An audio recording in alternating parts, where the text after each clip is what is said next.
ขอถวายความเคารพแด่ท่านพระอาจารย์ดร.พรหมจัญญาสุทธิยาโนที่เคารพขอโอกาสพระอาจารย์ดร.ณรงค์วุฒิเมธีและท่านพระมหาวัชรินทร์อัคคการีแล้วก็ขอเจริญพรญาติโยมสาธุชนผู้รับชมรับฟังรายการธรรมะยามบ่ายประจำวันอาทิตย์ที่ 4 เดือนมกราคมพุทธศักราช 2569 ทุกท่านทั้งที่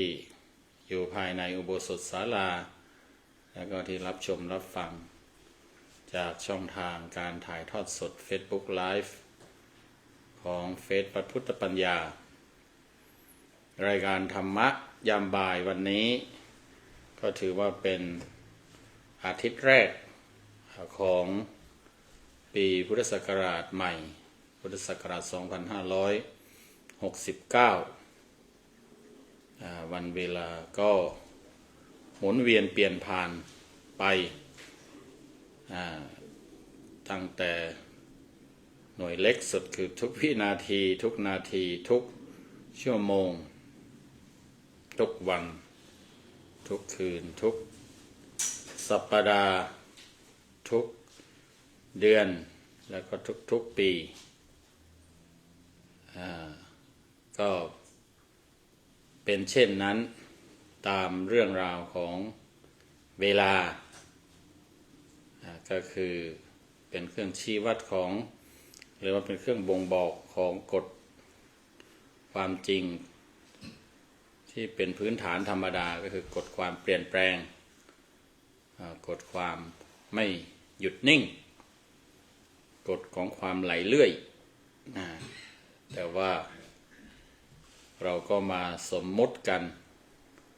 พอให้รับรู้กันตามภาษาสมมุติว่านั่นปีเก่านี่ปีใหม่ก็รับรู้แล้วก็แสดงหรือกระทำให้สมควรแก่การรับรู้หรือว่าการสมมุติพอให้มันเป็นไปได้ดำรงชีวิตอยู่ได้ก็คือนี่คือหน้าที่หรือว่าคือเรื่องราวของชีวิตมนุษย์แต่ว่า ชีวิตของคนเรามันก็เกี่ยวข้องกับธรรมชาติเกี่ยวข้องกับกฎธรรมชาติที่เรียกว่าตัวธรรมะเนี่ยอย่างหลีกเลี่ยงไม่ได้เราจะมีชีวิตอยู่อย่างไรให้มีความสุขเป็นสิ่งที่เราจะต้องพินิจพิจารณาค้นหาหรือว่าเรียนรู้เพื่อที่เราจะได้มีชีวิตที่มีความสุขตามที่เราต้องการอาตมาจะแสดงธรรมวันนี้ก็เกี่ยวข้องกับการแสดงธรรมในคราวแล้วแต่ไม่ใช่ของอาตมานะหมายถึงว่าอาทิตย์ที่ผ่านมาอาทิตย์แล้วที่ท่านพระมหาวัชรินทร์อัคคการีได้แสดงเรื่องราวเกี่ยวกับคัมภีร์วิสุทธิมรรคใช่ไหมฮะวิสุทธิมรรควิสุทธิธรรมหรือว่ามรรคหนทางเพื่อนำไปสู่ความบริสุทธิ์ของชีวิตจิตใจอันสรุปรวมว่ามีทางดำเนินมีทางปฏิบัติโดยย่อโดยสรุปก็3ทางก็คือด้วยการเดินตามศีลสมาธิและปัญญาแล้วก็ท่านได้ลงรายละเอียดระดับหนึ่งเกี่ยวกับเรื่องศีลแล้วก็จากที่ได้ร่วมรับฟังกันก็มีคุณโยมพะเยาได้ คล้ายๆว่ามีความสนใจว่าถ้าว่าตามคัมภีร์วิสุทธิมรรคหรือว่าคัมภีร์ขั้นอัตถกถา แล้วก็ถ้าพูดถึงเรื่องของศีลห้าเนี่ยดูเหมือนมันจะมีการอธิบายว่าศีลแต่ละข้อศีลห้าแต่ละข้อเนี่ยมันมีองค์ประกอบของความเป็นศีลของการรักษาศีลหรือว่ารวมไปถึงของการละเมิดศีลของการขาดศีลเนี่ยมันต้องเข้าองค์ประกอบก็เข้าใจว่าท่านอาจจะไม่ได้เตรียมไว้ในส่วนนั้นอันนั้นก็เลยไม่มีข้อมูลที่จะแสดงว่าศีลห้าแต่ละข้อมันมีองค์ประกอบอะไรของมันอาตมาก็เคยศึกษาเคยรับรู้อย่างที่โยมพะเยานั่นแหละได้เคยฟังเคยศึกษาแล้วก็จะลืมเลือนไปเพราะว่ามันเป็นลักษณะเป็นข้อมูลที่เป็นองค์ประกอบในแต่ละข้อเป็นข้อมูลว่าข้อหนึ่งข้อนั้นองค์ประกอบของการรักษาศีลหรือว่าของการ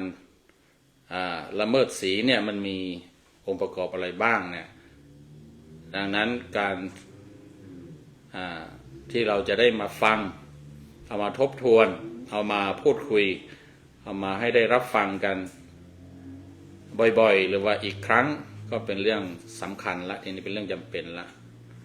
บางท่านอาจจะยังไม่เคยฟังว่าองค์ประกอบของการรักษาศีลแต่ละข้อนั้นมีอะไรบ้างเนี่ยในคัมภีร์เข้าใจว่าคัมภีร์วิสุทธิมรรคที่ท่านได้นำเสนอเนี่ยเขาก็จะมีการนำเสนอในส่วนนี้ด้วยหรือคัมภีร์ชื่ออื่นคัมภีร์สมันตปัสสาธิกาที่อธิบายเกี่ยวกับพระวินัยเกี่ยวกับศีลของพระเนี่ยก็จะมีรายละเอียดส่วนนี้ แต่ว่าก่อนอื่นที่จะได้มาดูในองค์ประกอบซึ่งเป็นการเพิ่มเสริมขึ้นมาเนี่ยมันก็จะมีส่วนอื่นๆเกี่ยวกับเรื่องศีลที่ควรจะทำความเข้าใจกันเพิ่มเติมหรือว่าอาจจะเป็นการนำมากล่าวอีกครั้งหนึ่งตามโครงสร้างการอธิบายเรื่องศีลที่ท่านได้นำเสนอไป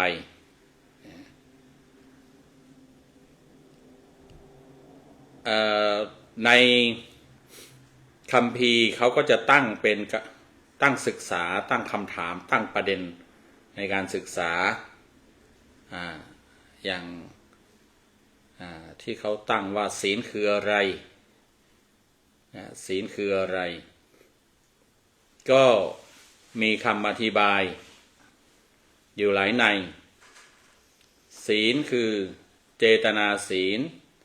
หมายถึงว่าเจตนางดเว้นจากบาปจากอกุศลจากสิ่งที่เป็นบาปสิ่งที่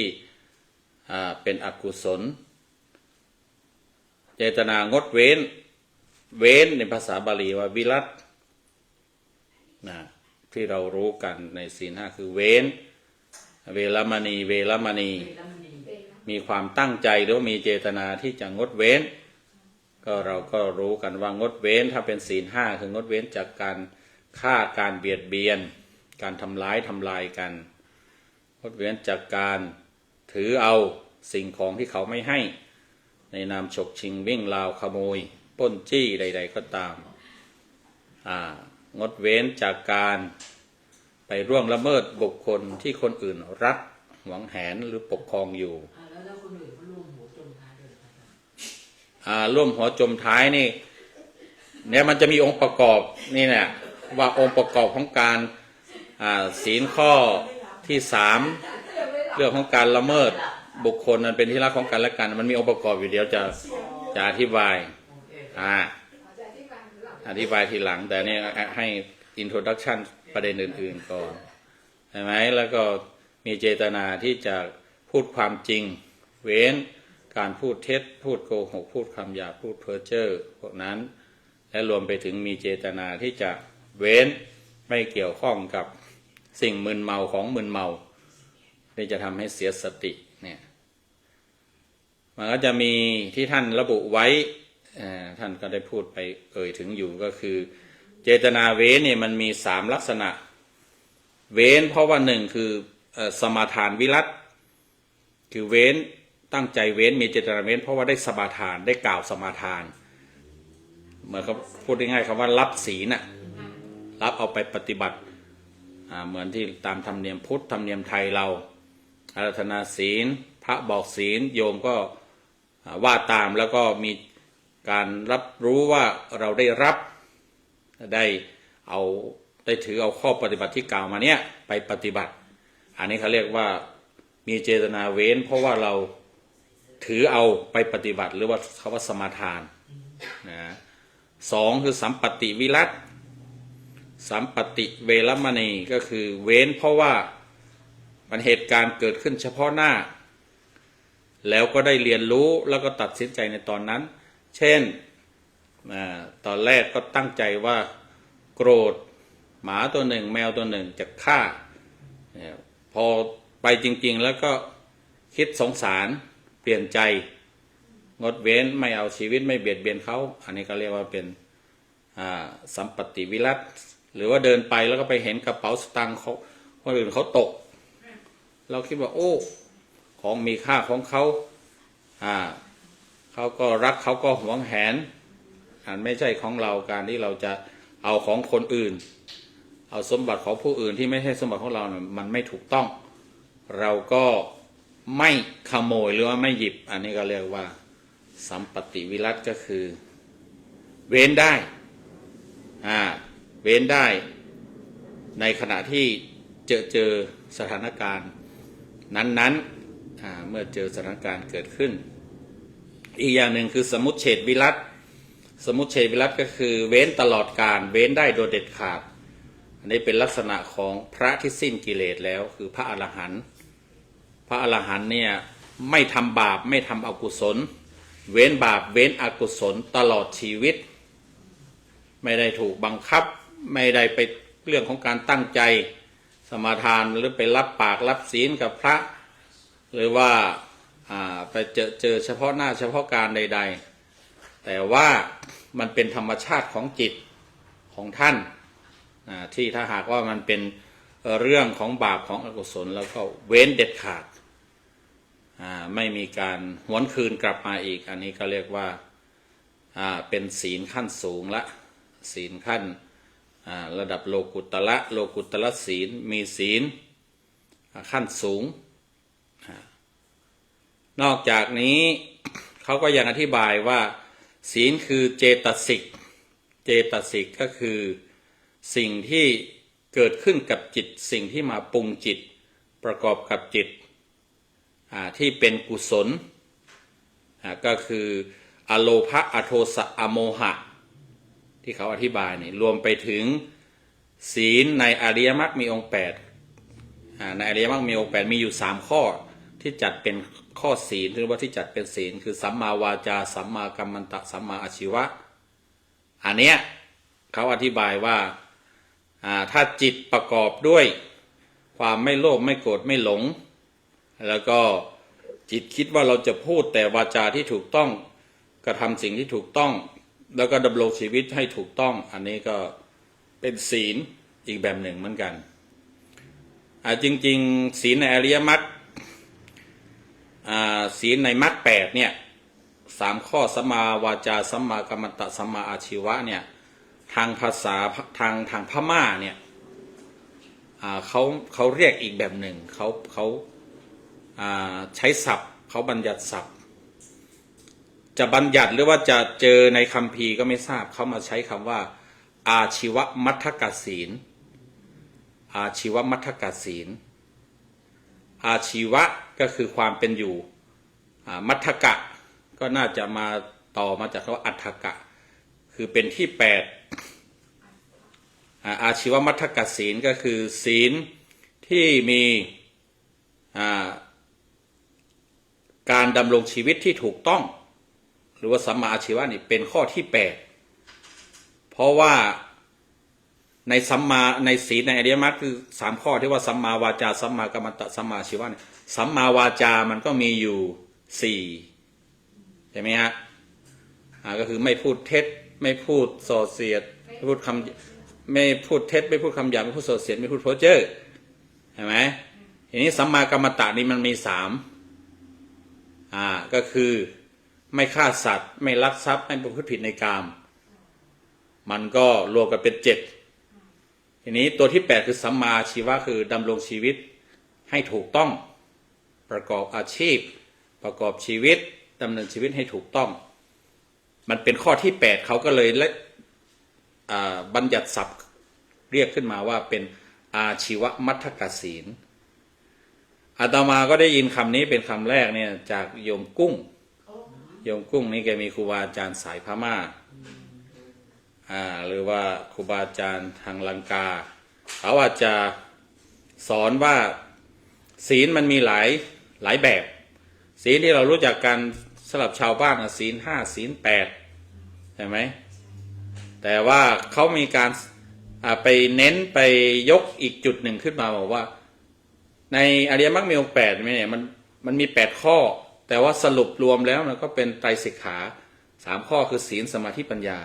ข้อที่เป็นศีลก็คือสัมมาวาจาสัมมากัมมันตะสัมมาอาชีวะนะเวลาลงรายละเอียดแยกไปแล้วเนี่ยอาชีวะสัมมาอาชีวะเนี่ยมันเป็นข้อที่8เขาก็เลยตั้งบัญญัติศัพท์ขึ้นมาอีกว่าเป็นอาชีวมัทธกศีลมันคืออาชีวกะแล้วก็ไอ้มอม้านะมันเป็นตัวการเชื่อมคำกันแต่ว่าอัฏฐกะแปลว่า8อัฏฐะแปลว่า8อัฏฐกะเป็นที่8ก็เนี่ยถ้าคุยกับโยมกุ้งเนี่ยโยมกุ้งจะบอกว่าโยมเน้นการถือศีลตามอริยมรรคมีองค์8ที่เรียกว่าอาชีวมัทธกศีลเนี่ยอาชีวมัทธกศีลถ้าไปเอาตามอะไรล่ะข้อปฏิบัติแจกแจงตามอริยมรรคมีองค์8นี่ก็มันมีวิธีปฏิบัติที่อาจจะแตกต่างจากศีล8อันนั้นอาจจะตกแต่งได้เพราะมันไม่มีเรื่องที่ว่าอะไรฟังเพลงตกแต่งประดับประดาได้และรวมไปถึงแล้วโดยประมาณนี้แหละแกบอกว่ามันก็มีความสะดวกสำหรับคนที่อาจจะยังชอบตกแต่งแต่งตัวหรือว่าอาจจะรวมไปถึงยังต้องการมีความเพลิดเพลินยินดีอยู่กับพวกดนตรีอยู่ก็ทำได้เพราะว่ามันไม่มีเนี่ยใน3ตัวสัมมาวาจาสัมมากัมมันตะสัมมาอาชีวะเนี่ยมันไม่ได้ห้ามและรวมไปถึงการบริโภคอาหารเนี่ยก็ทำได้มันก็เป็นอีกแบบหนึ่งแต่ว่าเว้นที่สิ่งที่เขาเว้นคือเว้นเรื่องอาจจะเป็นเรื่องของการ สัมมาอาชีวะเนี่ยมันจะเป็นเรื่องของการเรื่องน้ำเมาของมึนเมาเนี่ยอาจจะเกี่ยวข้องไม่ได้ไม่ว่าจะเป็นดื่มหรือว่าจะเป็นค้าขายประกอบอาชีพขายอันนี้ก็ให้ฟังไว้นะถ้าบังเอิญว่าโยมได้ยินว่าให้โยมหรือว่ามีคนบอกว่าตนเองนั้นรักษาศีลปฏิบัติศีลอาชีวมัทธกศีลก็ให้เข้าใจว่าเขาหมายถึงศีล8ในอริยมรรคซึ่งลงรายละเอียดแล้วเนี่ยมันมีข้อสัมมาอาชีวะหรือว่าเรื่องของความเป็นอยู่ที่ถูกต้องเนี่ยเป็นข้อที่8ก็มีวิธีปฏิบัติอีกแบบหนึ่งเขียนคิ้วทาหน้าทาเล็บทาปากอะไรได้ อาจจะทำเพลงได้ในเมื่อพวกเจ้าเราไม่ได้บอกไม่ได้เขียนไว้แล้วมีคนไปแต่งเติมอย่างเงี้ยได้เหรอคะท่านมันมีพื้นฐานอยู่โดยหลักปฏิบัติมันก็ฟังจากคำอธิบายมันก็คือสงเคราะห์หรือว่าโยงใยไปถึงหลักธรรมได้หลักอริยมรรคมี8 3ข้อเนี่ยเพียงแต่ว่าเมื่อ มารวมกันมาอธิบายกันอย่างนี้เนี่ยถ้าอยากจะให้มันมีชื่อที่กระทัดรัดเขาก็แต่งขึ้นมาได้พวกภาษาบาลีพวกที่เก่งภาษาบาลีเขาก็แต่งได้คำบาลี แต่ว่าไม่ได้แต่งเอาเอง แต่ว่าเนื้อหาใจความเนี่ยเอาของพระพุทธเจ้าเนี่ยแต่ว่าคำนั้นเป็นการแต่งขึ้นมาใหม่ทำได้เขาไม่สิทธิ์อะไรที่จะมาแต่งอ๋ออันนี้เป็นการแต่งคำมาเรียกเฉยๆทำได้อย่างฉายาอย่างเนี้ยฉายาของท่านวัชรินทร์เนี่ยอัคคกาลีอย่างเนี้ยท่านก็แต่งเองเอาเหรอคะอัคคกาลีนี่แต่งวุฒิเมธีอะไรเนี่ยบางทีก็แต่งเองหรือบางคนฉายาพระไม่อุปชานั่นแหละแต่ว่าหรือพระอุปชาที่เก่งภาษาบาลีเขาก็แต่งให้ตามบางทีเอาตามชื่อเอาตามนามสกุลที่เป็นโคตรเก้าของเราเนี่ยก็เอามาตั้งเป็นฉายาก็มีนั้นไม่ผิดแต่ว่ามันมีหลักธรรมเป็นพื้นฐานอยู่นะอันนี้ก็เป็นอีกแบบหนึ่งอีกอันหนึ่งนั้นเนี่ยเขาเรียกว่าอะไรคือศีลคือสังวรศีลการสำรวมเนี่ยก็จัดเป็นศีลได้เขาเรียกว่ามันมีการสำรวมที่เขาจัดเป็น5 ชนิด5 ประเภทอยู่เดี๋ยวนะตามไปดูสังวรศีลคือศีลคือการสำรวมใครเป็นผู้สำรวมระมัดระวังนี่ก็ถือว่าเป็นการรักษาศีลโดยการสำรวมเนี่ยมันมีที่พระพุทธเจ้าสอนไว้เนี่ยมันมี5 ประเภทหนึ่งคือปาติโมกข์สังวรคือสำรวมในข้อศึกษาสิกขาบทหรือศีลที่เป็นหลักการใหญ่ๆหลักปฏิบัติสำหรับเพศภาวะของตนสังวรปาติโมกข์ถ้าเป็นพระก็คือศีล227ถ้าเป็นฆราวาสทั่วไปก็เป็นศีล5ถ้าหากว่าเป็นฆราวาสที่ถือศีลอุโบสถก็คือศีล8อย่างเนี้ยก็ให้สำรวมระวังศึกษาปฏิบัติตามนั้นก็เรียกว่าเป็นการสำรวมระวังในศีลที่เป็นข้อปฏิบัติหลักๆของตน2สติสังวรก็คือการสำรวมระวังด้วยสติเวลาเดินเวลาเหินเวลาโค้เวลาย่างเวลาลุกเวลานั่งเนี่ยอันนี้ก็เป็นศีลการปฏิบัติศีลเหมือนกันนะนั่งให้เรียบร้อยลุกให้เรียบร้อยเดินให้เรียบร้อยหันซ้ายหันขวาพวกเนี้ยมีการระมัดระวังนะหรือว่าระมัดระวังในการใช้อายตนะภายในคือตาหูจมูกลิ้นกายใจสื่อสารกับอายตนะภายนอกคือรูปเสียงกลิ่นรสสิ่งสัมผัสธรรมอารมณ์เราระวังตาระวังหูพวกนี้ก็เป็นศีลจัดเป็นศีลเหมือนกัน3ญาณสังวรศีลคือการสำรวมระวังด้วยญาณคือด้วยปัญญานั่นก็คือว่าการที่มีปัญญาการใช้ปัญญาตัดกระแสแห่งกิเลสตัณหาเสียได้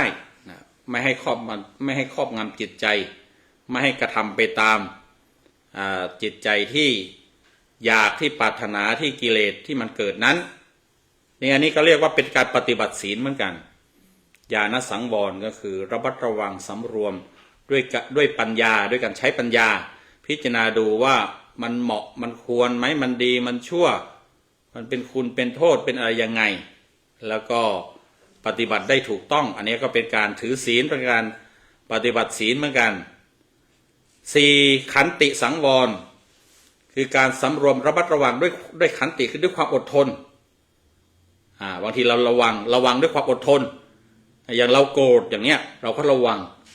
แล้วก็ระงับได้ด้วยการอดทนข่มความโกรธเอาไว้ไม่พูดไม่โต้ไม่ตอบไม่ทำร้ายหรือว่าเราอยากได้เราอยากได้อันนั้นอันนี้แต่ว่ามันไม่เหมาะไม่ควรมันอะไรเราก็ไม่รู้อำนาจแก่ความอยากแก่ความต้องการของเราอดทนได้หรือเวลาเราร้อนเราหนาวเราหิวเรากระหายเราเหนื่อยหรือว่าถ้อยคำต่างๆที่คนมาดุด่าว่ากล่าวตำหนิเราระมัดระวังข่มความโกรธอดทนต่อความโกรธข่มต่อสิ่งที่มันขัดเคืองจิตใจอะไรเหล่านั้นได้เขาเรียกว่า เป็นการสำรวมได้ด้วยขันตินะเป็นการปฏิบัติศีลอย่างหนึ่งเหมือนกัน ที่อดทนได้เนี่ยเป็นศีลเหมือนกันนะ 5. วิริยะสังวรสำรวมระวังด้วยวิริยะคือด้วยความเพียรพยายามนะระวังด้วยความเพียรพยายามคือใช้ความเพียรบรรเทาขี้เกียจขี้เกียจเราก็ต้องปรับไปด้วยแก้ด้วยความขยันพยายามขับไล่บรรเทาอกุศลวิตกที่เกิดขึ้นเขาเรียกว่าใช้ความเพียรก็คือเพียรหาทางหาวิธีทางแก้วิธีทางขับไล่อกุศลจิตอกุศลวิตกคือความคิดความปรุงในทางที่ไม่ถูกไม่ควรเนี่ยใช้ความเพียรเป็นการขับไล่เป็นการระมัดระวังไม่ให้เกิดอันนี้ก็จัดเป็นศีลเหมือนกันนี่เขาเรียกว่าถือศีลสังวร5 อย่างอันนี้ก็จัดเป็นศีลอีกแบบหนึ่งต่อมาเขายัง มีเขาบอกว่าศีลคืออวีติกมศีลอวีติกมศีลก็คือ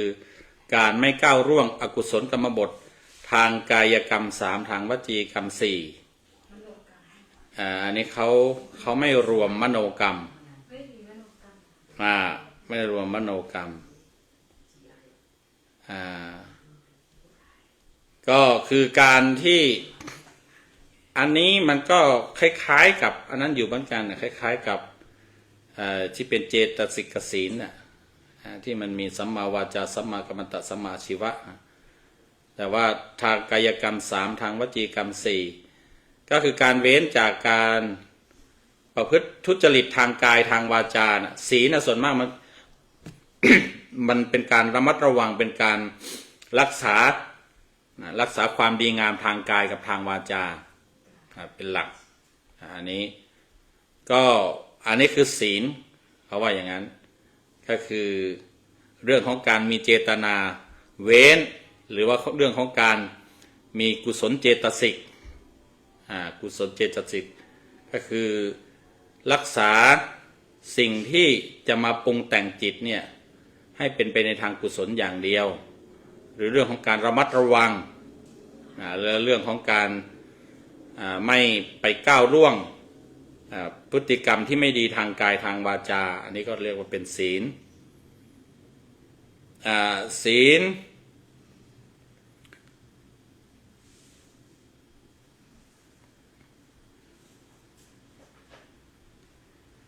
มีความหมายว่าอย่างไรนี่ท่านก็ได้อธิบายไปเคยตามที่ท่านอธิบายไว้ศีลก็คือมีความหมายว่าอย่างไรก็คือหมายความว่าสิ่งที่ควบคุมกายวาจาให้เรียบร้อยไม่ให้กระจัดกระจายให้มีระเบียบภาษาบาลีเขาเรียกว่าสมาทานะคือรวบรวมไว้ควบคุมไว้รวบรวมไว้รวบรวมการกระทำทางกายทางวาจาเนี่ยให้มันเรียบร้อยให้มันดูดีสมาทานะทาตัวนี้มันเป็นเขาใช้คำว่าทอทงนะฮะทอทงสระอานอนหนูไม่ใช่ทอทหารคนละคำใกล้เคียงกันออกเสียงเหมือนกันศีลมีความหมายว่าอย่างไรอีกศีลหมายความว่าสิ่งรองรับหรือเป็นที่ตั้งอาศัยของกุศลธรรมทั้งหลายภาษาบาลีว่าอุปทารณะอุปทารณะก็คือทารณะแปลว่าทรงไว้รองรับไว้ก็ใกล้ๆเคียงๆกันอยู่กับอันแรกอยู่แต่ว่ามีคำอยู่เหมือนกันที่เขากล่าวไว้เนี่ยศีลเป็นที่ตั้งของกุศลธรรมทั้งปวงถ้าหากว่าไม่มีศีลเป็นพื้นฐานมันไม่มีที่รองรับมันไม่มีที่ตั้งกุศลธรรมหรือว่าความดีทั้งหลายเนี่ยมันก็มีศีลเนี่ยเป็นจุดเริ่มต้นเป็นตัวเป็นฐานตั้งถ้าหากว่ารักษาศีลไม่ได้ปฏิบัติศีลไม่ได้นี่ก็ไม่ต้องไปพูดถึงว่าความดีงามหรือว่าธรรมอื่นๆมันจะเติบโตมันจะงอกงามเพราะมันไม่มีที่ตั้งมันไม่มีที่เกิดนอกจากนี้ที่เรารู้กันทั่วไปเนี่ยศีล หมายถึงว่าศีลนะศีลนะแปลว่าความปกติ หรือว่าศีละบางทีเขาก็เขียนให้เต็มว่าเป็นศีลนะแปลว่าความปกติอันนี้เราจะได้ยินคำอธิบายส่วนนี้เนี่ยอยู่เป็นอยู่บ่อยก็คือความปกติของกายก็คือว่าปกติของคนเราก็คือไม่อยากจะให้ใครมาเบียดเบียนเข็นฆ่าถ้าหากว่าการไม่เบียดเบียนกันไม่เข็นฆ่ากันเนี่ยมันก็แสดงว่าเกิดความปกติเกิดขึ้นแต่เมื่อมีการห้ำหั่นมีสงครามมีการลบทับจับศึกก็เรียกว่ามันเสียความปกติคือมันศีลไม่มีมันความปกติไม่มีบ้านเมืองไม่ปกติเห็นไหมเราชายแดนเราไทยกับพม่าไม่ปกติเพราะมันไม่มีศีลมันมีการเบียดเบียนกันแหละเห็นไหมเขาผิดเพี้ยนก็จำแนกไปทางกายทางวาจาถ้าหากว่ามันเสียปกติก็แสดงว่ามันไม่มีศีลละถ้ามันมีความปกติก็จะมีศีลปกติเราก็ไม่ฆ่าใครไม่คดโกงไม่ขโมยเอาของใครไม่ไปประพฤติผิดในบุคคลเป็นที่รักของใครไม่โกหกหลอกลวงใครและปกติของร่างกายก็คือมีสติสัมปชัญญะมีความรับรู้ตื่นตัวเป็นปกติถ้าหากว่ามีอะไรมาทำให้มึนให้เมาก็แสดงว่าร่างกายไม่ปกติเห็นไหมหรือศีลแปลว่าศีระแปลว่ายอดหรือว่าศีรษะหมายถึงว่าของสูงศีลนี่เป็นของสูงแปลว่ายอดศีละเนี่ยมันก็เขาเอาความเอาคำเอาเสียงที่มันพ้องกันที่มันคล้องกันที่แปลว่ายอดหรือว่าที่แปลว่าศีรษะส่วนสูงเป็นของสูงบางทีเขาบอกว่าของดีมันจะมีภาษิตอันหนึ่งที่เขาบอกว่าศีลังโลเกอนุตตโรศีลเป็นเยี่ยมในโลกศีลเนี่ยเป็นของดีที่สุดในโลกในแง่ที่ว่า โลกนี้จะอยู่อย่างมีสันติสุขสันติภาพก็เพราะว่าคนนั้นมีศีลคนมีความปกตินี่แหละหรือว่าเข้าถึงสิ่งสูงสุดเข้าถึงยอดก็เป็นศีลจึงเป็นของยอดเยี่ยมเป็นของวิเศษหรือความหมายอย่างหนึ่งก็สีตละสีตละสีตักสีตละแปลว่าเย็นศีลคือความเย็นถ้าหากว่าเราอยากมีชีวิตที่เย็นก็ต้องรักษาศีลมันเย็นกายเย็นใจก็คือชีวิตปกติมีความผาสุกมีความอยู่เย็นเป็นสุขถ้าคนเรารักษาศีลเพราะว่าศีล5เนี่ยแล้วก็ทำให้สังคมในโลกนี้มีความสงบร่มเย็นอันนี้และนอกจากนั้นเนี่ยศีลเขายังศัพท์ที่ใกล้เคียงเขาใช้คำว่าสีวะแปลว่ามีความเกษมคือปลอดภัยคือสูงสุดเหมือนที่กล่าวไปนะว่าศีลังโลเกอนุตตโรศีลเป็นเยี่ยมเป็นของวิเศษเป็นของดีทีนี้เขาก็ยังอธิบายไปอีกว่าศีลเนี่ยจะดูยังไงลักษณะของศีลลักษณะของศีลก็คือควบคุมกายวาจาให้เรียบร้อยลักษณะของมันลักษณะของคนคนหนึ่งก็คือสูงต่ำดำขาวเราก็จะดูออกว่าอ้วนผอมอะไรต่างๆแต่ถ้าลักษณะของศีลล่ะเขาบอกว่าคือควบคุมกายวาจาให้เรียบร้อยจะดูว่าใครมีศีลก็ดูที่กายวาจาเรียบร้อยไหมแสดงว่าเป็นคนมีศีลลักษณะของศีลมันออร่ามันออกมาหน้าที่ของศีลคืออะไรเขาบอกหน้าที่ของศีลก็คือกำจัดความเป็นทุศีลหรืออย่างหนึ่งก็คือว่าคือความไม่มีโทษเป็นหน้าที่ของศีลหรือว่าหน้าที่ของมันก็คือเป็นการป้องกัน ป้องกันการเสียศีลถ้ามีศีลก็แสดงว่าเป็นการควบคุมการละเมิดศีลการผิดศีลเนี่ยเป็นการกำจัดออกไปเป็นการป้องกันออกไปไม่ให้เกิดขึ้นให้มีแต่ความมีศีลคือความปกติสุขดีงามเป็นหน้าที่ของศีลก็คือป้องกันการเสียความปกติสุขเสียความผิดปกติเป็นหน้าที่ของศีลก็คือป้องกันความผิดปกติหรือว่าความมีโทษเรื่องราวปัญหาอุปสรรคอะไรเนี่ย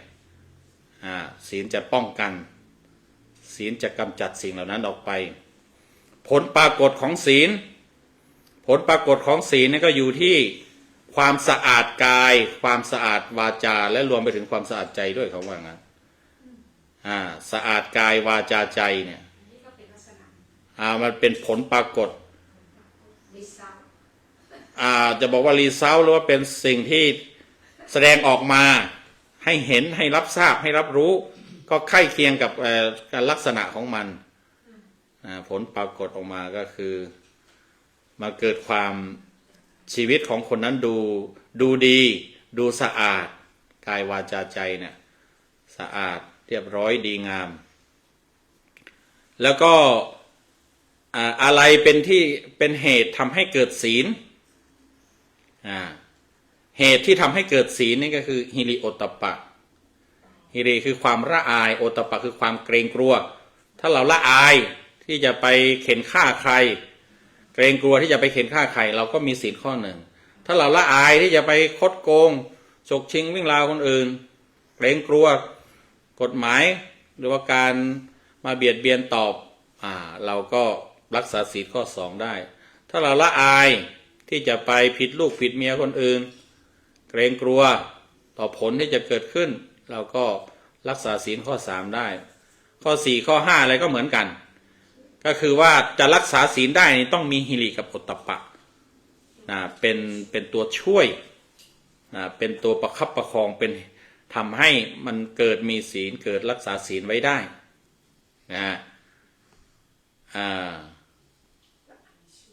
ทีนี้ก็จะ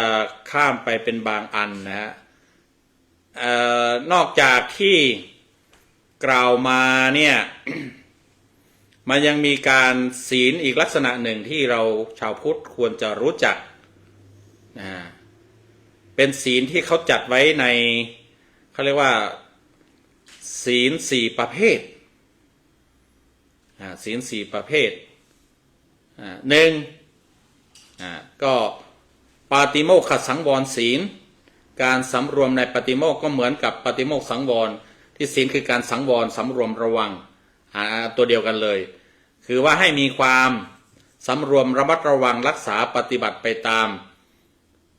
ข้อปฏิบัติที่เป็นศีลที่เป็นวินัยที่เป็นข้อหลักๆที่เรียกว่าปาติโมกข์ปาติโมกข์แปลว่าข้อหลักๆข้อใหญ่ๆตามเพศภาวะของตัวเอง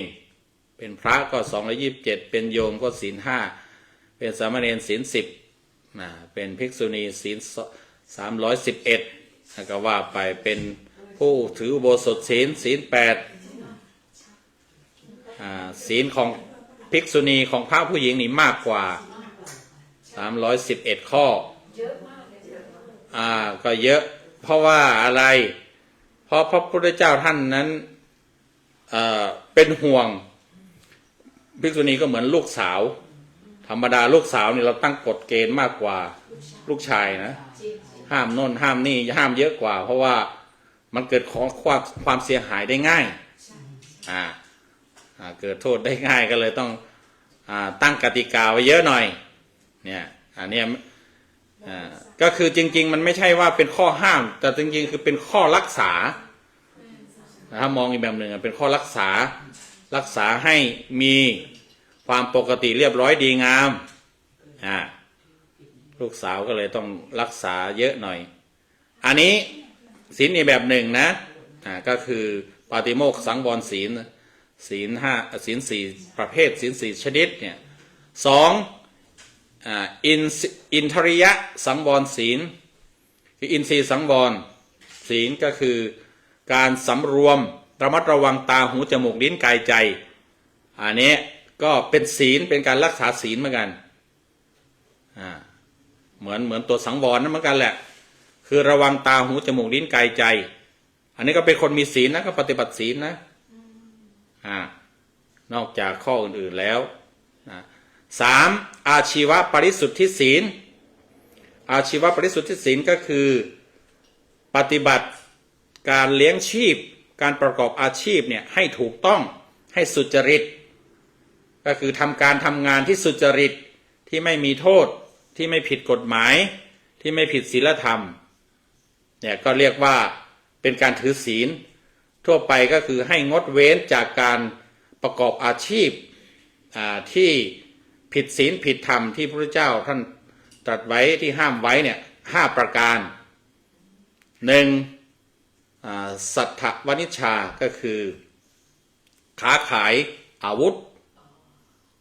ห้ามค้าขายอาวุธ2สัตตวนิชชาก็คือ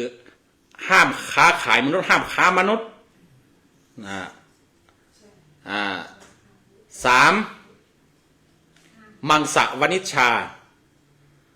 มังสวนิชชานี้ก็คือห้ามค้าเขาท่านแปลว่าห้ามถ้าทั่วไปคือห้ามขายเนื้อแต่ว่าเขาระบุลงไปอีกบอกว่าห้ามค้าขายสัตว์ที่เขาจะ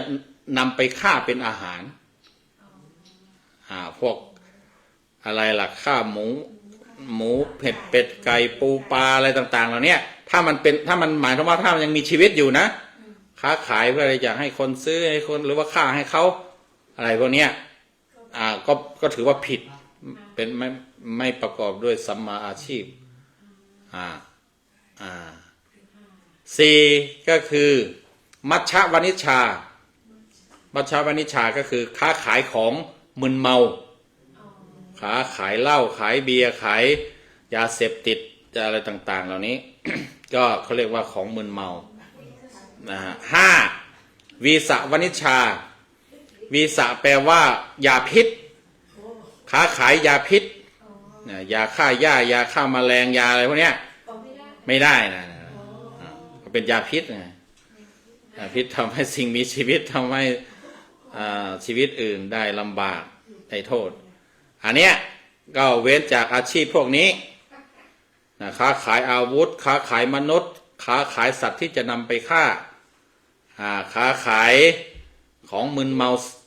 สิ่งเสพติดของมึนเมาแล้วก็ค้าขายยาพิษอันนี้ก็คือถ้าหากเว้นได้ก็เรียกว่ามีอาชีวปริสุทธิศีลก็คือเป็นการรักษาศีลด้วยการประกอบอาชีพที่ถูกต้อง4ก็คือ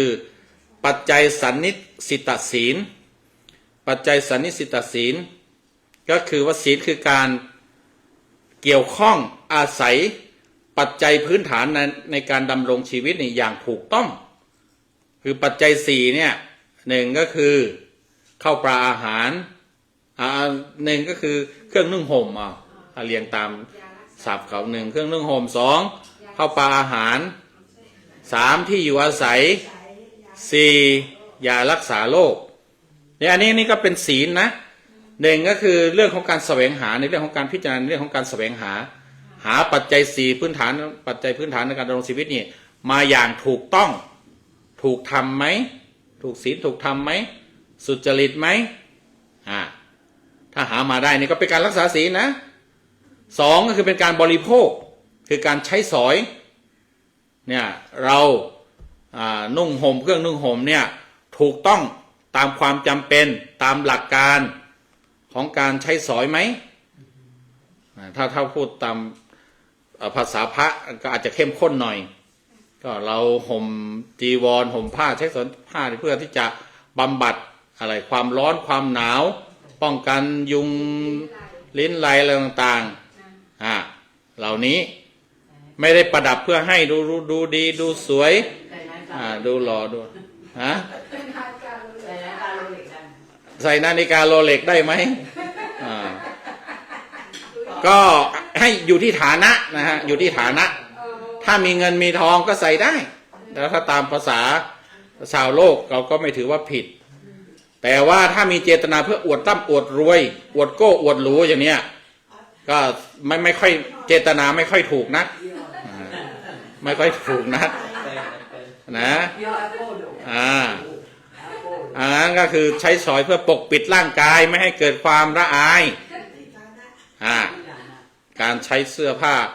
การนุ่งห่มถูกต้องการนุ่งห่มถูกต้องเนี่ยเป็นการปฏิบัติศีลนะปฏิบัติถือนุ่งห่มเพื่อเป็นแฟชั่นเพื่อโชว์สรีระร่างกายพวกนี้ไม่เข้าข่ายแล้วไม่เป็นการมีศีลแล้วนุ่งน้อยห่มน้อยไม่ได้ละ เต้นกินบันกินเขาก็ผิดเลยนะพวกที่นักร้องเต้น ถ้าตามหลักพุทธเราก็ถือว่าใช่เป็นการทำให้คนนั้นเพลิดเพลินหลงไหลในความสนุกสนาน ใช่ใช่ แต่ว่าถ้าพูดตามทางโลกก็ว่ากันไป แต่ว่าถ้าตามทางธรรมเนี่ยก็ถือว่าทำให้คนนั้นเกิดความลุ่มหลงมัวเมาก็มีส่วนผิดนะฮะ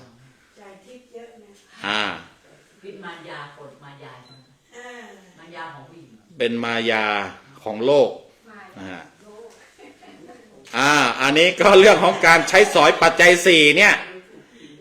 ถ้าหากว่าใช้สอยโดยที่ไม่เข้าใจเจตนารมณ์ของการมีการใช้การเกี่ยวข้องสิ่งเหล่านั้นเนี่ยก็ถือว่าผิดศีลก็คือไม่ปฏิบัติตามศีล เขาเรียกไม่เตรียมตัวใช่ไหม ก็จะเรียกอย่างนั้นก็ได้ แต่ถ้าหากว่าเข้าใจในการใช้สอยพูดง่ายๆเข้าใจในการใช้สอยอันนั้นก็แสดงว่าเป็นการมีศีลเหมือนกันหนึ่งคือแสวงหาสองคือใช้สอยเรื่องของปัจจัยศีลเนี่ยก็แล้วว่ากำลังปฏิบัติศีลนะเราต้องรักษาศีลในส่วนนี้เหมือนกันอันนี้ก็เป็นศีลที่เขาศีลในทางพุทธที่เขากล่าวไว้เขากล่าวไว้เหมือนกันทีนี้ ก็จะมาสู่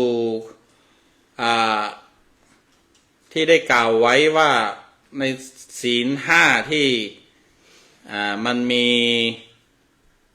องค์ประกอบ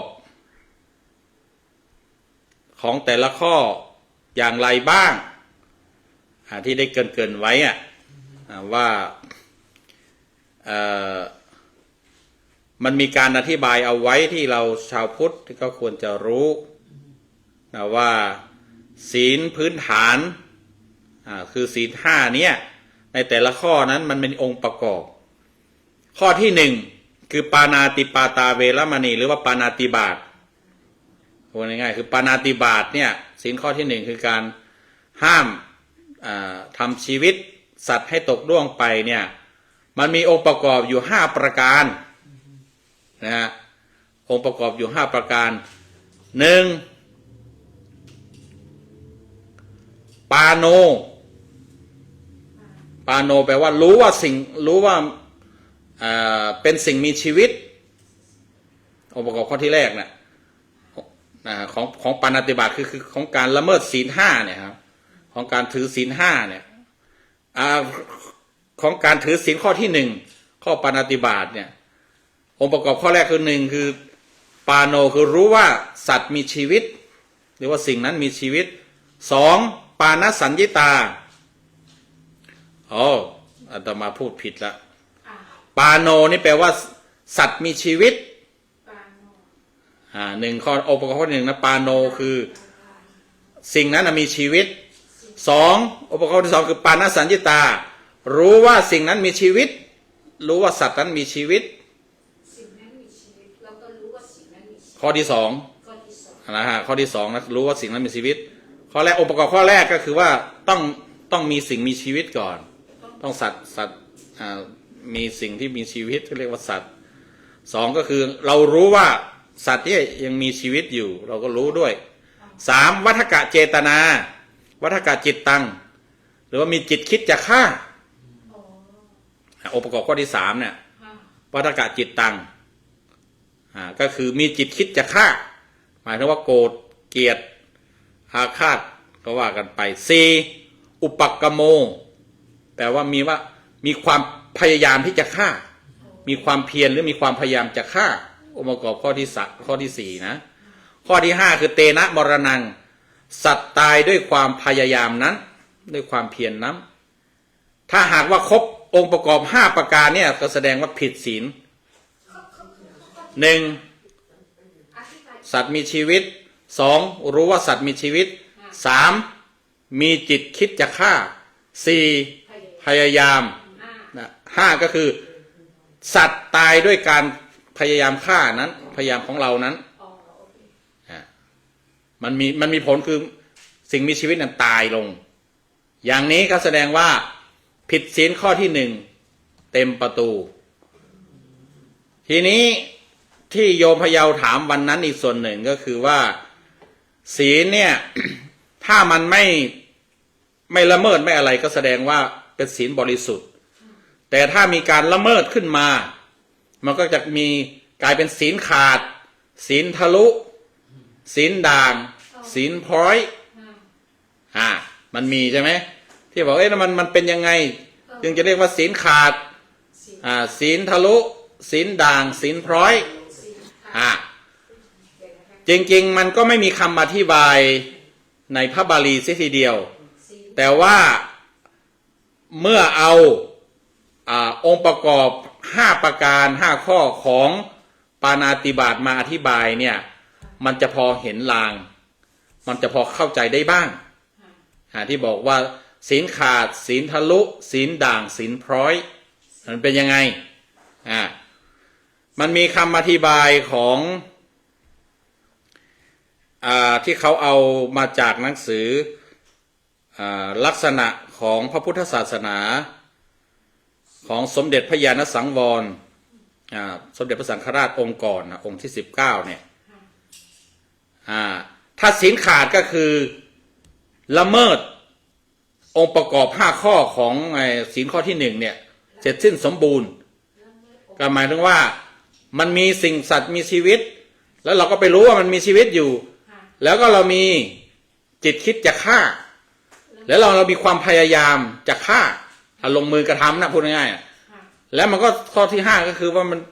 สัตว์สิ่งมีชีวิตนั้นตายด้วยการฆ่าด้วยความพยายามของเราอย่างนี้เขาเรียกว่าศีลขาดครบเพราะมันครบองค์ประกอบ5ประการทีนี้ถ้ามันไม่ครบถ้ามันไม่ครบอย่างเช่นที่เขาอธิบายกันบอกว่า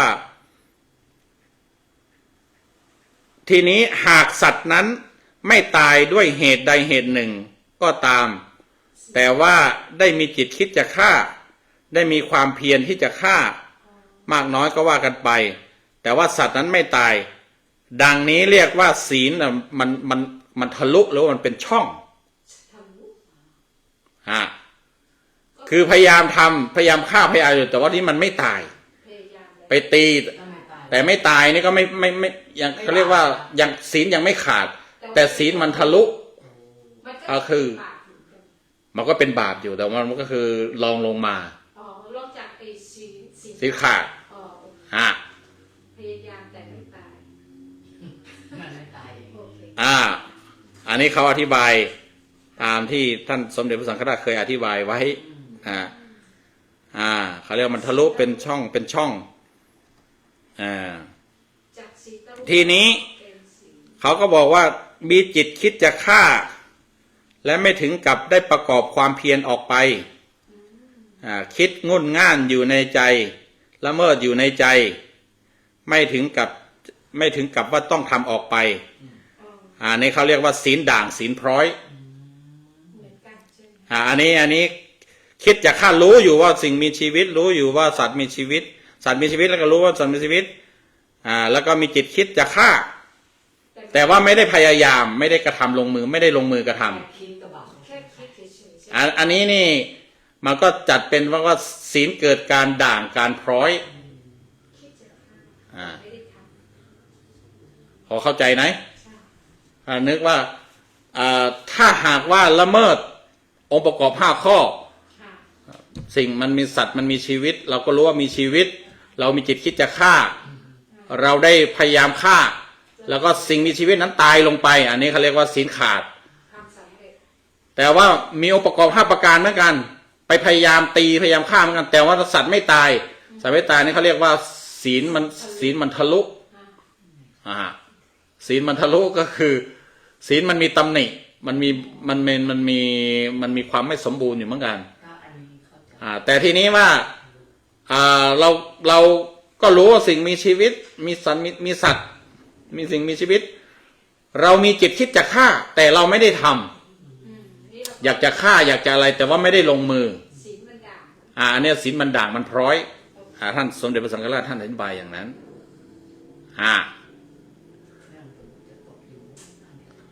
ตั้งใจจะตกอยู่แต่แต่ไม่ตบ แต่ไม่ได้ทำ อันนี้มันก็ด่างพร้อย ตั้งใจ แต่ทีนี้ว่าตบ ตั้งใจ ถ้าตบผิด อันนี้ก็ด่างพร้อยได้ด่างพร้อย ถ้าตบแล้วมันไม่ตายมันทะลุเนี่ยศีลข้อนี้ทะลุตบแล้วมันไม่ตายคือมันไม่แรงพอมันไม่ตาย ถ้าตบแล้วตายนั่นคือศีลขาด ไม่ใช่คำว่าทะลุแล้วก็ท่านมันงงเลย มันมีคำมันเป็นอย่างนั้นก็เขาเรียกว่า ว่าไม่ขาด ขาด ไม่ขาด ทะลุด่างพร้อย ถ้าอย่างนี้สมมุติเนี่ยนะเราให้บาปเขาเนี่ยสมมุติ บาปในการที่เราจะทำศีลข้อแรกก็คือศีลขาดเนี่ยคือ100%เลยบาปเต็มที่ใช่ไหมคะแล้วอย่างสมมติว่าถ้าเป็นศีลด่างศีลทะลุเนี่ยก็ประมาณสักอย่างนี้ ศีลทะลุ 50% ศีลทะลุนี่อาจจะใช่อาจจะ60 75 60ถึงหรือว่าไม่ต่ำกว่า50 เป็นบาป ศีลทะลุ แล้วถ้าศีลด่างศีลร้อยเนี่ยประมาณ ก็ประมาณสัก 30% แค่ 25-30% แค่เดีย แค่ น คิ เลี่ย ด น แต่ เลย ว่ายังไม่ได้ไปกระท ถ้าคนไข้ทรมานแล้วเราฉีดยาแล้วให้เขากลับมานอนไป ำ อย่างนี้เขาถือว่าเป็นปาณาติบาตนะ อ๋อเหรอ เพราะว่าอะไร เพราะว่าเรารู้ว่าเขายังมีชีวิตอยู่ ใช่ เขามีชีวิตแล้วก็เรารู้ว่าเขามีชีวิต แล้วรู้ว่าเขาทรมาน แต่เราแม้เราไม่อยากจะฆ่าแต่ว่าที่เราได้ลงมือ เราไม่มีเจตนาฆ่า แต่ว่าเมื่อมันเป็นการลงมือแล้วเนี่ย มันก็แล้วก็มันเกิดองค์ประกอบคือคนนั้นสิ่งมีชีวิตนั้นก็ได้ตายลงนะ แล้วอย่างสมมติว่าถ้าเกิดคนไข้เขาเป็นคนขอร้องอะค่ะที่จะให้ทำให้เขา ต้อ ตาง ย การให้ แล้วเราเนี่ย ในทางพุทธนี่เราถือว่ายังไงมันก็มีส่วนใช่ แม้เราสงสารแล้วเราทำหรือว่าเราทำตามคำขอร้องเนี่ย ค่ะ มันก็คือเรามีส่วนกระทำขึ้นมา เรามีส่วนทำมันเป็นเจตนา มันมีเจตนาอยู่แม้ว่าเจตนาจะไม่แรงไม่เป็นอกุศล แต่ว่ามันมีเจตนา ถ้าหากคุณไม่มีคือเจตนาคือจงใจหรือใส่ใจที่จะทำสิ่งนี้ให้มันเกิดขึ้นตรงนั้นมันเป็นเจตนาเหมือนกัน แต่มันอาจจะอ่อนแต่ว่ามันก็จัดเป็นเจตนา เมื่อมันมีเจตนาเนี่ยมันก็เลยกลายเป็นกรรม เหมือนที่คำที่เขาบอกว่าเจตนาหังเจตนาหังภิกขเวกัมมังวัฏฐามิพระพุทธเจ้าบอกว่าดูความรู้สึกทั้งหลาย เรากล่าวว่าถ้ามีเจตนาน่ะมันจะกลายเป็นกรรมกล่าวเจตนาว่าเป็นกรรมก็คือดูที่เจตนา แล้วอย่างสมมติว่า เราเจตนาดีไงไม่ให้เขาทรมาน ตอนนี้แต่ว่าเรื่องของการผิดศีลนะมันอาจจะมี แต่ว่าผิดธรรมนะมันอาจจะเบาบาง เพราะว่าเราไม่ได้มีอกุศลจิตอกุศลธรรมที่รุนแรง แล้วอย่างสมมติว่าเขามีเราไม่ได้ตั้งใจฆ่าแต่ว่ามีคนสั่งให้เราไปฆ่าเนี่ยเราผิด และสั่งให้เราไม่มีเจตนาฆ่าแต่มีคนสั่งให้ฆ่า สมมตินะคะเราก็มี มันเป็นการสมมติที่มันไม่สมเหตุสมผลนะถ้าเราไปฆ่าก็แสดงว่าเรายอมทำ คือรับจ้างนะอาจารย์ อย่างนี้ก็ไม่ว่าฆ่าเองหรือว่าสั่งให้คนอื่นฆ่าเนี่ยก็ถือว่าเป็นการฆ่า ก็ผิดทั้งคู่ ผิดทั้งคู่ แต่ว่าใครจะบาปหนักกว่า สมมติว่าเราให้ไปฆ่าให้หน่อยเนี่ยก็คือบาปเท่ากัน บาปเท่ากันเลย โอ้ บาปเท่ากัน ทีนี้เรื่องขององค์ประกอบของบาปนี่มันยังพิจารณาหลายอย่างด้วยหนึ่งคือเจตนาเนี่ยสำคัญ ค่ะ ถ้าเราเจตนาคือเราโกรธเราเกลียดเราอาฆาตพยาบาทมากเนี่ยมันก็จะทำให้บาปมาก แล้วนอกจากนั้นเนี่ยไปดูที่สัตว์ที่เราฆ่า ค่ะ มันมีหนึ่งสัตว์ตัวเล็กกับตัวใหญ่นี่ก็จะต่างกันฆ่าสัตว์ตัวเล็กเนี่ยก็คือบาปน้อยกว่าฆ่าสัตว์ใหญ่นี่ก็บาปมากกว่า แล้วนอกจากนั้นมันยังพิจารณาตรงนี้ว่าฆ่าสัตว์มีคุณกับไม่มีคุณฆ่าสัตว์มีคุณน้อย อย่างเช่นพวกยุงพวกสัตว์อะไรต่างๆ ที่มันไม่มีคุณประโยชน์อะไรเนี่ย มันก็มีบาปน้อยฆ่าสัตว์ที่มีคุณมากในบุญคุณพวกช้างม้าวัวควายหรือไม่มาถึงคนที่มีบุญคุณหรือว่าคนที่เป็นพระอรหันต์ที่มันมีคุณธรรมสูงเขาเรียกว่ามีคุณเยอะคุณธรรมเยอะเนี่ยอย่างนี้ก็บาปเยอะฆ่าคนธรรมดาก็บาประดับหนึ่งแต่ไปฆ่าพ่อฆ่าแม่ก็สูงขึ้นไปฆ่าพระอรหันต์ก็สูงขึ้นไป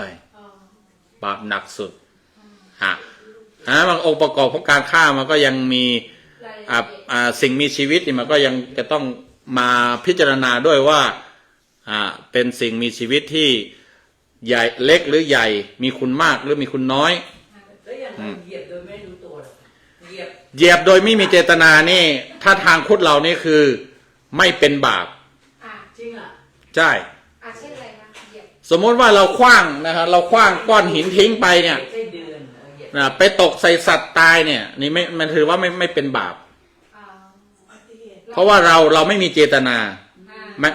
เขาเรียกว่าไม่ผิดศีลเพราะเราไม่ได้มีเจตนาแต่มันเป็นองค์ประกอบของในวัฏสงสารที่มันมาบังเอิญมาเป็นองค์ประกอบของกันและการเกิดขึ้นเราเดินไปนี่แล้วก็ไปเหยียบมดตายเนี่ยเราไม่ได้เราไม่ได้มีเจตนาจะเหยียบไม่มีเจตนาจะฆ่าก็เราอันนี้เขาอ้างจากเรื่องพระจักขุบาลพระจักขุบาลท่านเป็นพระอรหันต์แต่ว่าท่านตาท่านบอดท่านไปเดินจงกรมแล้วก็ไปเหยียบมดเหยียบแมลงตายเขาก็ไปกล่าวตู่ว่าท่านไปทำบาปไปฆ่าสัตว์พระเจ้าบอกว่าไม่มีเจตนาตรงนี้นะอันนี้ต้องข้ามไปหน่อยหนึ่งเพราะว่ามันยังมีหลายข้อศีลข้อที่2อทินนาทานเนี่ยมันก็มีองค์ประกอบอยู่5ข้อ1ปลิกขหิตังแปลว่าของมีเจ้าของหวงแหนนะ1นะ2ปลิกขหิตะสัญญิตาก็คือรู้ว่าเจ้าของน่ะหวงแหน3เถยจิตตังมีจิตคิดจะขโมยมีจิตคิดจะลัก4อุปกโมก็คือว่าพยายามที่จะลักพยายามที่จะขโมย5เตนะหารนังก็คือขโมยสำเร็จแล้วก็คือนำทรัพย์สมบัตินำสิ่งของไปให้ย้ายให้เคลื่อนที่พูดง่ายๆนำไปคือให้เคลื่อนที่ไปถ้าหากว่าอย่างนี้ก็แสดงว่าเกิดอทินนาทานแล้วไปขโมยแล้วต้องรู้ว่าเจ้าของเขาหวงแหนเป็นของมีค่าเจ้าของหวงแหนของมีเจ้าของพูดง่ายๆเนี่ย2แล้วก็รู้ว่าของเนี่ยมันมีเจ้าของอยู่3ก็คือมีจิตคิดจะขโมยคิดจะลัก4ก็คือได้ขโมยได้พยายาม5ก็คือว่าของนั้นมันเคลื่อนที่คือมันติดไม้ติดมือเราไปแล้วอันนี้เขาเรียกว่าขโมย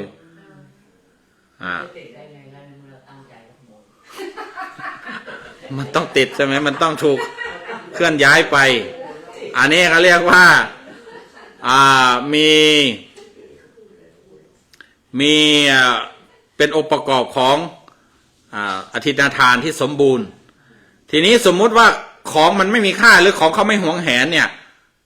แล้วเราก็รู้ว่ามันไม่หวงแหนบางทีเราเอาไปแต่เราไม่ได้ขอบางทีมันไม่เป็นอทินนาทานนะไม่เป็นก็นี้ไงที่มันจะเป็นอทินนาทานก็คือของมีเจ้าของหวงแหนรู้ว่าเจ้าของหวงแหนแต่นี้อย่างสมมุติว่าของในบางทีของที่เราจะอยู่ในวัดในอะไรบางทีเรารู้ว่าพระท่านไม่ได้หวงแหนหรอกบางคราวเราไม่ได้เจอพระถ้าให้ดีก็คือขอนะก่อนแต่ว่าเมื่อว่ามันไม่มีพระแล้วก็เราก็รู้ว่าพระเคยบอกว่าอยากได้อะไรก็เอาไปนะโยมนะพระไม่ได้หวงไม่ได้แหนหรอกอย่างเนี้ยเราจำเป็นจะต้องเอาไปอย่างเนี้ยอันนี้มันก็ไม่เป็นอทินนาทานมันไม่ครบแต่ปลอดภัยไว้ก่อนนี่คือขอก่อนหรือว่าเอาตอนที่พระอยู่เป็นปลอดภัยแต่ถ้าพิจารณาตามองค์ประกอบนี้ก็แสดงว่าเราเจอสมมติว่าเงินเนี่ยนะหล่นอยู่ตรงกลางถนนเนี่ยสมมติตรงทางเดินเนี่ยแล้วทีนี้เราเห็นใช่ไหมคะทีนี้เราก็ดูซิทีนี้ว่าอันนี้มันเป็นของมีเจ้าของหวงแหนไหมเงินเนี่ยเราคิดว่าน่าจะเขายังหวงแหนแล้วเราก็รู้ว่าเขายังหวงแหนอยู่เขายังอาลัยอยู่ เขายังไม่ทอดอะไร ไม่ได้เลยค่ะ ฮะ หาเจ้าของไม่ได้ หาเจ้าของไม่ได้เราก็ไม่ควรเอา อ๋อ ถ้าจะถือศีลตัวนี้นะ ถ้าจะรักษาศีลตัวเนี้ย ค่ะก็คือทำเฉยไปเลย เฉยไปเลย เดินข้ามไปเลยใครจะหยิบก็หยิบแต่ว่าไม่ใช่เรา อ๋อโอเค ถ้าเราหยิบนี่ก็แสดงว่าเราก็มีส่วน เพราะว่าเรายังไม่รู้ว่าเขาหวงแหนหรือเปล่า แต่โดยข้ออนุมานทั่วไปก็คือว่ากระเป๋าสตางค์เงินทองอะไรเนี่ยเขาหวงแหนแน่ ใช่ใช่ใช่ เดี๋ยวถ้าสมมติเล็กๆน้อยๆสมมติว่า1 บาท 2 บาทนะถ้าเจ้าของไม่หวงแหนเนี่ย เราอาจจะหยิบไปได้นะถ้าเราพูดตามเจตนานะ แต่มันคือสมมุติว่าถ้าเรารู้ว่าเป็นของเขาเราก็มีอยู่แล้ว แต่ทีนี้เนี่ยของเนี่ยสมมุติว่าเงินเนี่ยมันตกแล้วเสร็จแล้วเนี่ยมันไม่มีใครเลยเราหาใครก็ไม่เจออย่างเงี้ยสมมุติอย่างเงี้ยเราก็เลยไปทำบุญ ไปเก็บแล้วไปให้เขาร้อยแอนฟาร์ม เอาไปแล้ว ถ้าหาให้ดีก็คือไปแจ้งแจ้งตำรวจก็ว่าไป หรือไม่ก็คือว่าคือเว้นไปเลย 2 บาท ใครจะทำอะไรใครจะตัดสินยังไงเขาจะมองยังไงแล้วก็ถือเอาก็แล้วแต่ว่าไม่ใช่เรา แต่บางคนสมมติว่าหลายคนเดินอยู่เขาไม่เห็นนะแต่เราเห็นคนเดียวเนี่ยสิ นะเราก็ไม่ต้องใส่ใจไม่ต้องใส่ใจนะ ค่ะได้ค่ะ มันตรงนี้มันไม่มีคำอธิบายหรือว่ามันไม่มีคำถกเถียงกันไว้แต่มันก็เลยไม่มีบรรทัดฐานเสียทีเดียวก็พูดยากนะอย่างสมมติว่าเรามีจิตคิดจะรักกับคิดจะเอาไปมันเดียวกันไหมล่ะมันอยู่ตรงนี้มันถ้าไม่เอาไปมันอาจจะเสียหายฝนฟ้าไฟไหม้ทิ้งหรือว่าเปียกปอนอะไรทิ้งก็เอาไปทำประโยชน์ดีกว่าถ้าเอาองค์ประกอบ5 อย่างนี่มาตัดสินเนี่ยเราไม่ได้คิดจะรักแต่เราจะเอาไปใช้ให้เป็นประโยชน์มันก็อาจจะไม่เข้าข่ายเป็นอธิษฐานแต่ว่ามันถ้าเทียบกับว่าที่ว่ามันศีลด่างศีลพร้อยศีลอะไรมันก็อาจจะมีเศร้าหมองผักด่างพร้อยหรือว่ามันจะทะลุอะไรก็ว่ากันไปแต่ว่าไม่ขาด เราก็ไม่ได้เอามาใช้เองอะไรอย่างเงี้ยเราไปทำประโยชน์ก็คือเอาไปทำบุญให้ซะก็ถ้ามันมีถ้ามีเจตนาจะลักที่นี้เราไม่ได้มีเจตนาจะลักขโมยแต่ว่ามีเจตนาจะเอาไปทำให้เป็นประโยชน์มันก็น่าจะได้อยู่เอาที่องค์ประกอบนะเอาข้อที่3ศีลข้อที่3มีองค์ประกอบอยู่4 ข้อ 1. อคัมมณียวัตถุที่ไม่ควรถึงไม่ควรละเมิดก็คือชายหรือหญิงที่มีเจ้าของหรือมีผู้คุ้มครองดูแลอยู่อันนี้เขาองค์ประกอบแรกนะการเมสุมิจฉาจารเนี่ยก็คือบุคคลนั้นมีเจ้าของหรือมีคนปกครองดูแลอยู่ใช่ผู้ปกครองเช่นพ่อแม่2คือตัดสมิงเสวนจิตตังคือมีจิตคิดจะเสพมีคิดจะล่วงละเมิดบุคคลนั้น3เสวนประโยโคพยายามที่จะเสพก็คือได้มีการปลุกปั้มได้มีการ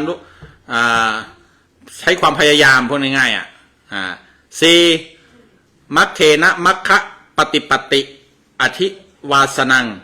ก็คือทำมัคต่อมัคให้จดถึงกันหมายถึงว่าพูดง่ายก็คือมีการเกี่ยวข้องกันกระทางเพศเกิดขึ้นอย่างนี้ก็เรียกว่าผิดศีลข้อที่3คือ1ชายหญิงนั่นน่ะคือมีเจ้าของหรือมีผู้ปกครองดูแลอยู่ในกรณีที่โยมถามใช่ไหมบอกว่าถ้าเขาสมยอมล่ะตบมือข้างเดียวไม่ดังทีนี้ก็ดูที่บุคคลนั้นว่า1เรายังมีพูดง่ายๆคือเราแต่งงานมีสถานะแต่งงานหรือเปล่าถ้าเรามีสถานะแต่งงานแม้เราไปยินยอมได้ไงก็แล้วทีนี้คู่มันก็ผิดเพราะว่าสามีหรือคู่ครองเราเนี่ยไม่ยอมแน่นอนทั่วไปแล้วก็คือไม่มีคู่สามีภรรยาคนไหนที่จะยอมให้คู่ครองของตัวเองไปมีอะไรกับคนอื่นแล้วบอยเฟรนด์เขาจะจ่ายเงินให้แบบเป็นแฟนกันเนี่ยแล้วก็แฟนก็ไปนอนคนอื่นอะไรเงี้ยเป็นแฟนแต่ยังไม่แต่งงานคบกันเป็นแฟนอยู่ใช่ไหมทีนี้กรณีอย่างนี้ก็แสดงว่าเจ้าบุคคลนั้นน่ะมีผู้ปกครองอยู่คือเขายังมีพ่อมีแม่อยู่หรือไม่คือญาติผู้ใหญ่ดูแลอยู่ทีนี้ถ้าหากว่าญาติผู้ใหญ่ผู้ปกครองนั้นไม่อนุญาตไม่ยินยอมไม่เห็นพร้อมเนี่ยก็ถือว่าผิดเรื่องพูดถึงตบ แล้วเขาแก่ ใช่โตแล้วก็ตามแต่ว่าถ้าสมมติก็อย่างที่บอกไปว่า ถ้าได้แต่งงานแล้วนี่ก็ต้องไป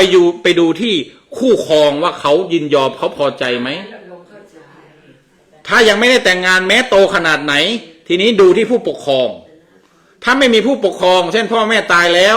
ญาติผู้ใหญ่ก็ไม่มี เขาอยู่คนเดียวสมมติเขาอยู่คนเดียวเป็นกับ อยู่ซิงเกิลทีนี้ก็สมมติว่าคนซิงเกิลนั้นคนที่จะมาเกี่ยวข้องกับเราเนี่ยเป็นคู่ปฏิบัติกับเราเนี่ยคนนั้นเขาก็ซิงเกิลไหมหรือเขาแต่งงานหรือว่าเขามีผู้ปกครองเขามีอะไรไหมแล้วผู้ปกครองเขารับรู้เขายินยอมอะไรหรือเปล่าเขาเห็นด้วยไหมก็ต้องไปดูตรงนั้นด้วย ถ้าฟังนั้นอีกฝั่งหนึ่งบอกว่าโอ้ยอย่างนี้ไม่ได้ไม่เห็นด้วย ที่ไหนแล้วคะเขาแก่งอม50 60 ไม่ให้ยายอื่นทำไมมีคอนแทคนะไม่เป็นไร ใช่ไงแล้วท่านบอกก็ยังต้องไปดูนู่นไปดูนี่ ใช่ก็ให้ดูตามนี้ถ้าสมมติว่ามันจะเป็นการผิดศีลข้อ 3หรือไม่ ก็เพราะองค์ประกอบมันมีอยู่4ใช่ไหมก็อย่างว่านะก็คือว่าบุคคลคนนั้นน่ะมีเจ้าของหรือมีผู้ปกครองอยู่ไหมแล้วเราเนี่ยมีจิตคิดจะล่วงละเมิดหรือเปล่าจิตคิดจะล่วงละเมิดนี่ค่อนข้างจะสำคัญอยู่เหมือนกัน คือเราอยากจะล่วงละเมิดกันและกัน โอเคทั้งคู่แฮปปี้ที่จะทำอ่ะ มันได้ยี่เนาะ อันนั้นมันก็ได้แค่หนึ่งทีนี้ก็ไปดูองค์ประกอบอื่นองค์ประกอบข้อแรกเนี่ยสำคัญสุดก็คือว่าคนนั้นมีเจ้าของหรือมีผู้ปกครองหรือไม่ อะไรเหรอคะท่านผู้ปกครองโอ้ย30 40 50ยังมีผู้ปกครองอยู่เหรอ เอาถ้าพ่อแม่ไม่ตายก็แสดงว่าก็มีสิ โน่ เอาก็ผู้ปกครองอ่ะ เขาเอาอเมริกัน ถามดูว่าจะบอกว่า อเมริกันก็ว่ากันไปแต่นี่หลักพุทธเราเป็นอย่างนี้ ตอนนี้ไม่มีคอนแทคใช่ไหมโอเค เนี่ยแล้วท่านบอกว่าต้องไปดูพ่อแม่อ้าวตายแล้ว ไม่ต้อง ท่านก็เลย สองคนโอเคแต่ว่า เนี่ย2 คนโอเคแล้วเขาก็ซึ้งเขาไม่มีปัญหาเขาไม่มีแฟนกันนี่เลย ใช่ ถ้าเราโสดสมมติว่าเราแม้แต่เราโสดหรือเราแต่งงานแต่ว่าทีนี้เราคู่ครองเราเสียชีวิตไป คนนั้นเขาก็อยู่ในวัยเดียวกันเขาไม่มีพ่อแม่ผู้ปกครองเขาเคยแต่งงานหรือว่าไม่แต่งงานแต่ว่าไม่มีเจ้าของอันนั้นอาจจะได้นั่นไม่มีปัญหา อาจจะ ก็พูดว่าอาจจะก็ได้ก็คือไม่พูดว่าได้ก็ได้อ้าวเพราะว่ามันไม่เข้าองค์ประกอบนี้ ไม่เข้าองค์ประกอบนี้ เข้าองค์ประกอบ missing in action เลยล่ะ แต่เธอพูดนี่ก็แบบว่า ใช่ไหม พี่ยังไม่คิดเอาไว้ในใจ ดูก็คือว่าอย่าให้มีเจ้าของประเด็นแรกนะอย่าให้มีเจ้าของ อันนี้เจ้าของ they just one night stand you know that what they believe one night stand and go on ท่านจะไปมองหาใครเป็นพ่อแม่โอ้ตาย ไม่ทีนี้มันรู้อยู่ในใจอ่ะ โดยสถานะของโดยความเป็นจริงก็คือถ้าหากว่าคนนั้นยังมีพ่อแม่อยู่ยังมีผู้ปกครองอยู่ แล้วผู้ปกครองและพ่อแม่เขาหวงแหนไหมเขารักไหมอ้าวเขาก็ยังหวงแหนนะ ลูกสาวเราแม้ยังไม่แต่งงานอายุ50-60เนี่ยเขาก็พ่อแม่ก็เขาก็ยังเป็นห่วงอยู่ พ่อแม่เป็นห่วง กลัวว่าจะมีใครทำไม่ดีไม่ร้าย แต่หล่อน enjoy it หล่อนสนุกเนี่ยเอาศาสตร์นี่มันมีเหรอศาสนาพุทธอ่ะ อ้าวมีสิถ้าเธอนับถือพุทธอ่ะ I know that เอาคนนั้นยินยอม แต่ทีนี้ว่าในองค์ประกอบของตัวนี้เนี่ยดูว่าเขาผู้ปกครองหวงแหนหรือไม่เจ้าของหวงแหนหรือไม่เพราะคนนั้นมีเจ้าของคือมีพ่อแม่เป็นเจ้าของด้วยเป็นผู้ปกครองด้วย ลูกอยากจะทำ ลูกจะทำ ก็คือมันได้แค่องค์ประกอบเดียวเนี่ยแต่องค์ประกอบข้อที่ว่าเจ้าของคือพ่อแม่เนี่ยเขาไม่ยอมเขาไม่เห็นด้วย ไม่โอ้ยไม่ยอมแต่หล่อนก็ยอมหล่อนทำ อันนั้นน่ะสิมันก็ถือว่าผิดไงทีเนี้ย แต่หล่อนยอมใช่ไหม หล่อนยอมหล่อนไม่สมนะหล่อนจะ enjoy life อ่ะ ใช่ enjoy life ก็ต้องยอมรับว่าเรารักษาศีลข้อ 3ไม่ได้นะเรากำลังพิจารณาบนพื้นฐานศีลข้อ 3แล้วก็ตามองค์ประกอบของที่เขาอธิบายไว้นะเอาไปข้อ 4ข้อ 4นะข้อ 4ก็มีองค์ประกอบอยู่4ข้อนะ1นะอัตถังวัตถุก็คือเรื่องไม่จริง 2. วิสังวาทนาจิตตังจิตคิดจะพูดให้ผิด 3. ตัดโชวายาโมพยายามพูดออกไป 4. ปรัสสะตัทธัตถวิชานะนังคนอื่นเข้าใจเนื้อความนั้นนั่นหมายถึงว่ามันมีคือเรื่องหนึ่งเรื่องไม่จริง 2. เราคิดจะพูดเรื่องไม่จริง 3. แล้วเราได้พูดเรื่องจริง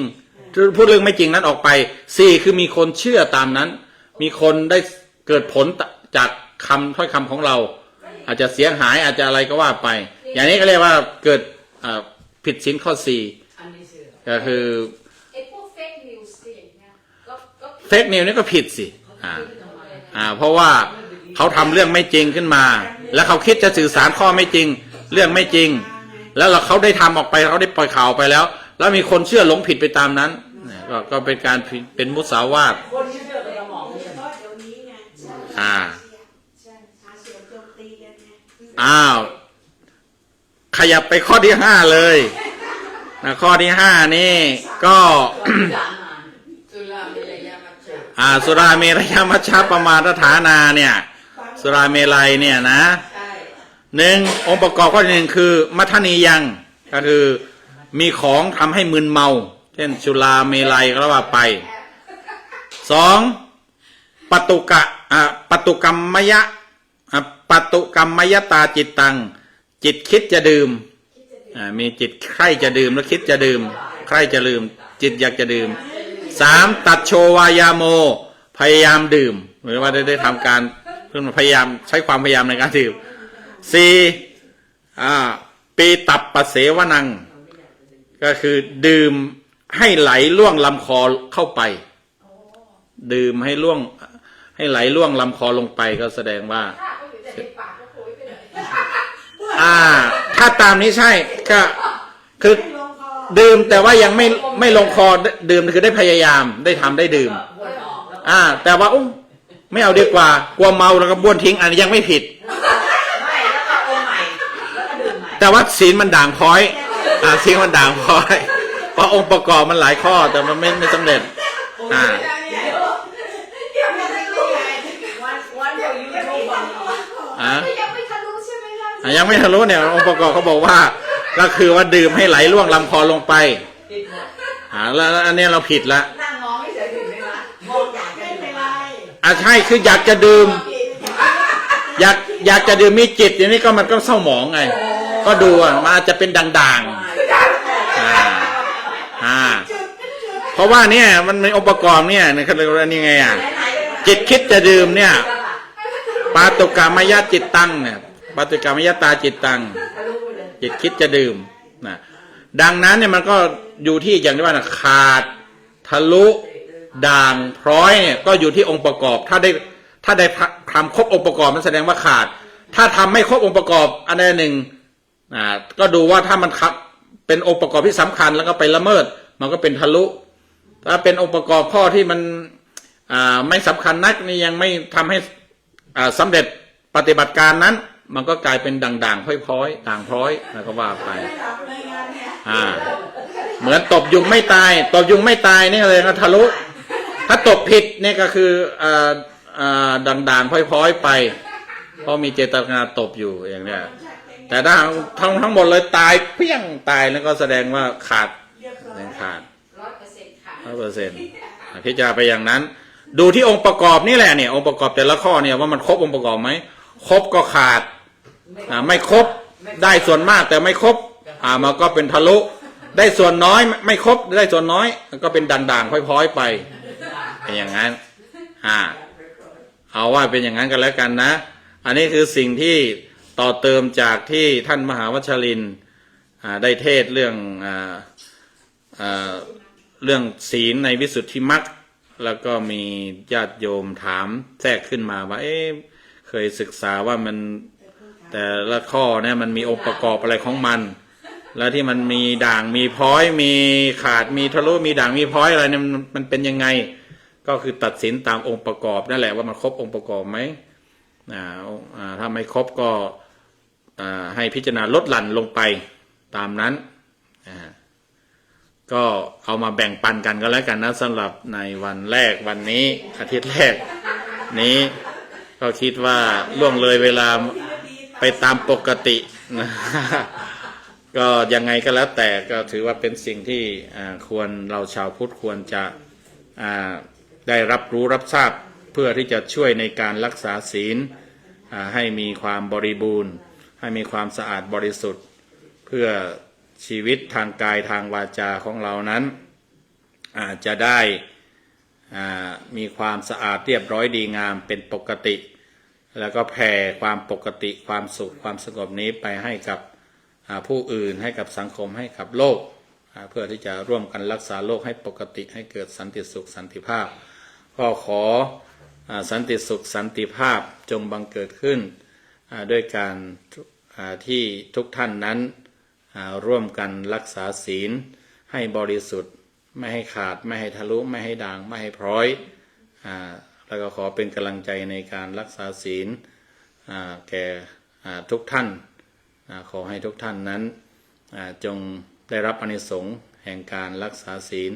เป็นความสุขสงบร่มเย็นในชีวิตด้วยกันทุกท่านทุกคนเทิน